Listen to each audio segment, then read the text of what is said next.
ഹിമാചൽ പ്രദേശിലെ മിന്നൽ പ്രളയത്തിൽ മരണം 5ആയി. 3 പേരെ കാണാതായി. കുളു, മണാലി ഉൾപ്പെടെയുള്ള വിനോദസഞ്ചാര മേഖലകളിൽ നിരവധി പേർ കുടുങ്ങിക്കിടക്കുന്നുണ്ട്. വിവരങ്ങളുമായി ബൽറാം നെടുങ്ങാടിയാണ് ഡൽഹിയിൽ നിന്ന് ചേരുന്നത്. Balram, good morning. മിന്നൽ പ്രളയം വലിയ പ്രതിസന്ധിയാണല്ലോ അവിടെ സൃഷ്ടിച്ചിരിക്കുന്നത്. 250ഓളം പേരെ രക്ഷപ്പെടുത്തിയതായി ഭരണകൂടം, പോലീസ് അധികാരികളൊക്കെ പറയുന്നുണ്ട്. അപ്പോഴും തിരച്ചിൽ തുടരുന്നുവെന്നാണല്ലോ മനസ്സിലാക്കാനാകുന്നത്.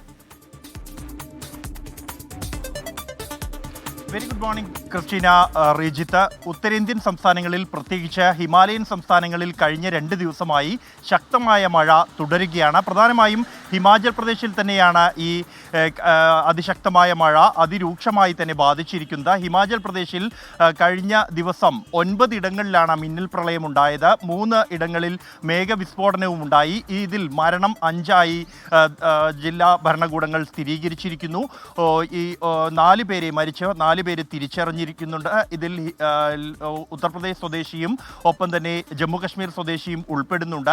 ഒരാളെ ഇനിയും തിരിച്ചറിയാനുണ്ട്. ഒപ്പം തന്നെ നിരവധി പേരെ കാണാതായതായുള്ള റിപ്പോർട്ടുകൾ, അത് പ്രദേശവാസികളെ കാണാതായതായുള്ള റിപ്പോർട്ടുകൾ ഇപ്പോഴുമുണ്ട്. ഇവർക്ക് വേണ്ടിയുള്ള തെരച്ചിൽ തുടരുന്നു. 250-ലേറെ പേരെ ഇതിനകം രക്ഷപ്പെടുത്തിയതായി സംസ്ഥാന ദുരന്ത നിവാരണ വിഭാഗം അറിയിച്ചിട്ടുണ്ട്. അതേസമയം സംസ്ഥാനത്തെ വിവിധ വിനോദസഞ്ചാര കേന്ദ്രങ്ങളിൽ സാംഗ്ല വാലിയിലെ 31 പേരടക്കം നിരവധി പേർ കുടുങ്ങിക്കിടക്കുന്നതായുള്ള റിപ്പോർട്ടുകളുണ്ട്. ഇവർക്ക് സഹായം എത്തിക്കാനുള്ള നടപടികൾ ആരംഭിച്ചതായി സംസ്ഥാന സർക്കാർ അറിയിച്ചിരിക്കുന്നു. കുളു, മണാലി അടക്കമുള്ള ഇടങ്ങളിൽ എല്ലാം തന്നെ ഇത്തരത്തിൽ വിനോദസഞ്ചാരികൾ കുടുങ്ങിക്കിടക്കുന്നുണ്ട് എന്നുള്ളതാണ് വിവരം.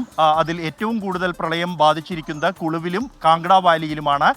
ഒപ്പം തന്നെ മറ്റൊരു കാര്യം എന്നുള്ളത് ഉത്തരേന്ത്യൻ സംസ്ഥാനങ്ങളിൽ ഡൽഹി, ഹരിയാന, ഒപ്പം തന്നെ ഉത്തർപ്രദേശ് അടക്കമുള്ള ഉത്തരേന്ത്യൻ സംസ്ഥാനങ്ങളിൽ ഇന്ന് കാലവർഷം എത്തുകയാണ്. ഇന്ന് ഡൽഹിയിൽ യെല്ലോ അലർട്ട് നൽകിയിട്ടുണ്ട്.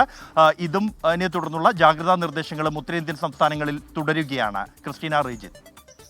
ശരി, ഉത്തരേന്ത്യയിൽ ശക്തമായ മഴയും ജാഗ്രതയും നിലനിൽക്കുന്നുണ്ട്. ഹിമാചൽ പ്രദേശിലെ മിന്നൽ പ്രളയത്തിൽ 5 മരണം എന്നുള്ളതാണ് ഏറ്റവും ഒടുവിൽ ലഭ്യമാകുന്ന വിവരം. അതിൽ 4 മൃതദേഹങ്ങൾ തിരിച്ചറിഞ്ഞിട്ടുണ്ട്. ഇനിയും ഒരുപാട് പേരെ കാണാതായിട്ടുണ്ട്. അവർക്ക് വേണ്ടിയുള്ള തെരച്ചിൽ ഊർജിതമായി നടക്കുന്നു. ബൽറാം നെടുങ്ങാടി വിശദാംശങ്ങൾ പങ്കുവയ്ക്കുകയായിരുന്നു.